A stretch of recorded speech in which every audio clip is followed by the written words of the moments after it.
because someone who trusts lets things happen.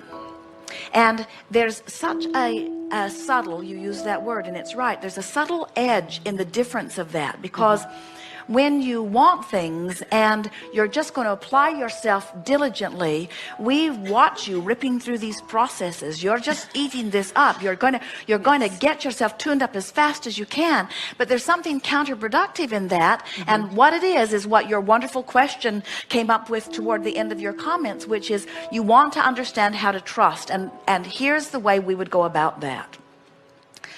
Feel the difference between someone who is, this is not for you, it's an example for you, of someone who is seeking a healing, which is absolutely upstream, and allowing wellness, which is downstream. Can you feel the difference? Right. So many people are looking for the results, and they are so pointed upstream. They're so intense about it and so determined about it. And we want to say, you don't have to work hard. You've already done your work by living life which caused you to ask for it. And Source has already done the work by aligning things up, and law of attraction is the real workhorse behind all of it. Your work, if there is any, is to trust the stream. To trust that if you were to let go of those oars, that you've done enough in the living of life to put it in vibrational escrow, and the Source is reliable enough to bring you in this massively moving stream toward what you want. So it's not necessarily, not even a trusting in your ability. It's a bigger trust than that. It's a trust or faith in the stream. And what we have given you as a result of what you've been reading, we've given you a framework in which you now understand the current of the universe, you see. And so that's what we want you to practice your trust in. We want you to say to yourself, well, the stream is flowing and I can paddle upstream if I want to, and I can tell I am because I don't feel so good. This tension tells me that I'm doing that. And if you will just work a little bit on the sensation of letting go of the oars. As some of the earlier processes that we offered, one was a particularly popular process called pivoting. And what it says is, whenever I know what I don't want, I also know more clearly what I do want.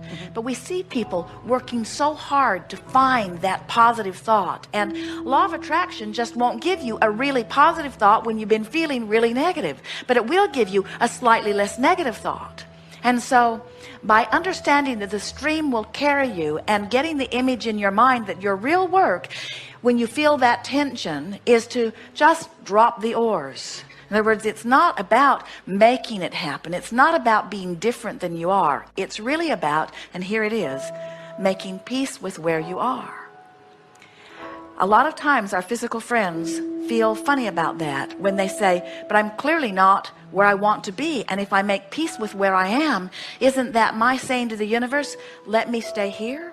And we say, no. When you make peace with where you are, you stop resistance, and then you can really go to where you want to be, you see. So in very short terms, we would say to you, if we were to give you an unfair label that accurately depicts the energy of your being, you try too hard. You work too hard at things. And it comes from wanting to please others. It comes from having a lot of responsibilities. It comes from a lot of people counting on you. It comes from all of those things, but it doesn't serve you. And it doesn't serve anyone. It doesn't serve anyone. So just let your mantra be, I'm doing fine. Everything's all right. That the words, in the same way that you would soothe anyone, soothe yourself. It's all right. I'm doing just fine. No big thing here. Jerry and Esther have a dear friend who says, there's nothing serious going on here. No matter what, there's nothing serious going on here. Just anything that diffuses. And in a little while, you will feel that visceral shifting. You will feel, even though you don't see solution, you don't see immediate result, you don't have an instant answer to a question, you'll feel the turning in the stream. And when that is what you're reaching for, things become so easy. Well, in that, I also realized that I visualized myself as a really fun person. But when you said, well, write down the things that that you really enjoy, or that that feel fun to you, I was reaching, I'm going, wow. I couldn't figure out what they were. It took me a long time. So between that and relaxing, I mean, I lay in bed and do the breathing, and in fact, I've had 2 massages, and he said, I can feel your mind just going, woo, like this. And I'm like, I really want to relax. And I'm not, is it because I'm trying to keep figuring things out? It and is. how do you let go of it? Oh, you're excited about this, and that's all right. You just do it one thought at a time. That's why we give you this redundant story of letting go of the oars. It's just, Esther played with it in lots of different ways. She found that if she would sit and count her breathing, it would slow her mind down. She found if she would listen for a sound in a room, here she would listen for the sound of that air, and in the sound of the air, can you hear that sort of drumbeat that's behind it? Mm-hmm. So she would isolate in her mind some sound that she was picking out of her environment, and she would try to separate it from all the other sounds, which made her mind slow down. And then in time, once she began working with the computer equipment, she saw that little pause sign, the 2 little slashes that mean pause, and she would focus on it, and she would think, I'm going to put my brain on pause. And then she would think, I'm thinking about putting my brain on pause.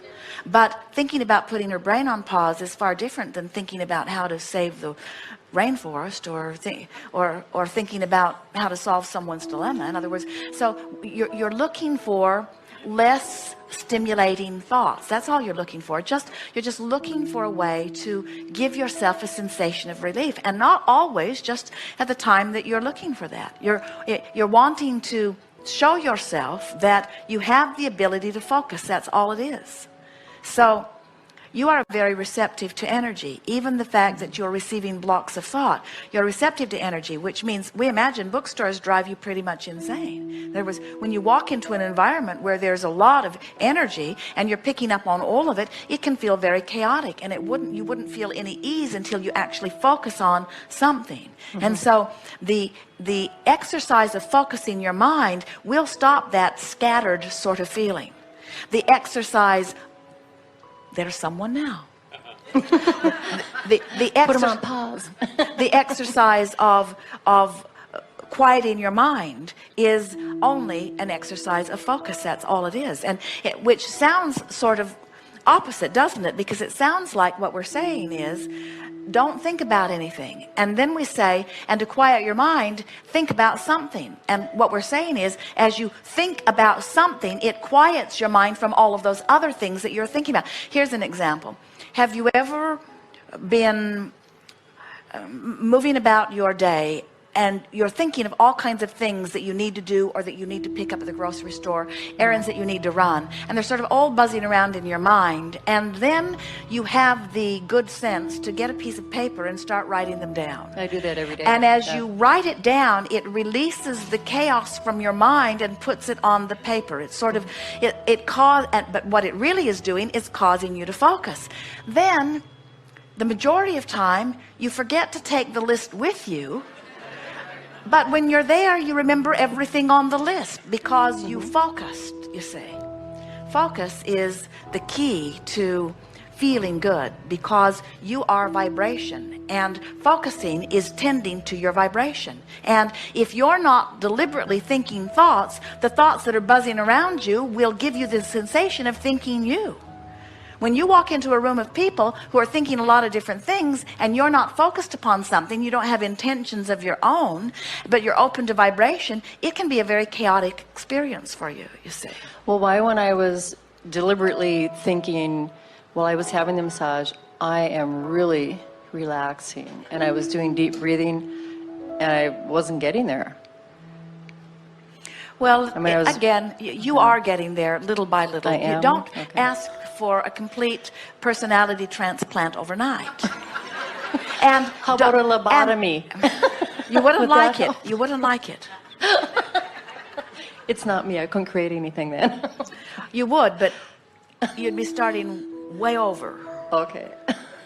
When you we want to go back to something that you said. But when you're trying hard to quiet your mind, and even struggling in that, that's that feeling of trying too hard. And so now you want to focus on something. Fine. So pretend that your bed that you are lying on is a foam cushion, and imagine that it is so absorbing that it is literally absorbing you into it. Or imagine that it is floating on a swimming pool, and feel the flotation of it. In other words, find something to fixate on, and you'll discover that you can wind your mind down very, very quickly.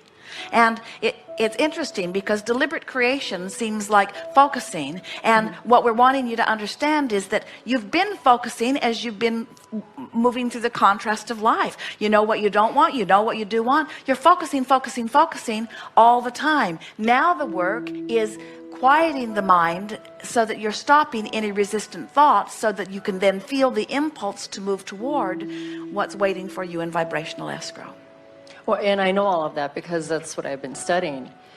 And that's why I said, can you give me specific things that I can do at home in my normal environment? Not specific things, but Okay. specific attitudes. And Okay. this is the thing that we most want you to hear. And everything else that we've said here is much less important than this. And in fact, some of what we've said already here almost flies in the face of this. So listen and you'll see what we're getting at. You're doing fine, and there isn't something that you need to do that is so very different than what you're doing, and you understand what to do, and you're doing it more successfully every day. And for us to give you some sort of process that implies that you need improvement is exactly the opposite of what we're trying to convey to you here. So let's apply this upstream downstream exercise here. So you say, can you give me a process that will help me do better? Is that upstream or downstream? It is, isn't it? I have a hard time quieting my mind. Is that upstream or downstream? Something we said, you try too hard. Is that upstream or downstream? It is, isn't it? So now let's reach for some downstream statements. I'm happy to know what I know about the laws of the universe. Upstream or downstream? Downstream. Downstream. I'm not really applying them very well. Upstream. But I'm getting better at it. Downstream. Sometimes I suck at it. Upstream. Sometimes I'm really good at it. Downstream. I see these people over there who seem to be doing much better at it than I am. Upstream. I don't have to compare myself with anyone. Downstream. My inner being adores me right where I am. Downstream. I have nothing to prove to anyone. Downstream. I'm appreciative of everything that I've been living that has helped me queue up all of this wonderful stuff in vibrational escrow. I'm not moving toward the wonderful stuff in vibrational escrow. In other words, that's all it is. Just thought by thought. Just try to let your thoughts move downstream. They naturally want to. That's what you want to be aware of. And don't make it a problem if they're upstream. We don't care if you make 100 upstream statements in a row. You know what that would do? If you were to get on an upstream rampage, you know what it would do? It would make you really, really want to go downstream. So you can't lose in this. In other words, all it does is make this, the more you paddle upstream, the stronger the downstream current is. Isn't that interesting? Oh, so I have a big, okay. Oh yeah, you do. So the minute you let go of the or, which is why you want to meditate or quiet your mind or appreciate, that fast moving current pulls you in the direction of what you want. Very good. Thank you. Yes, indeed.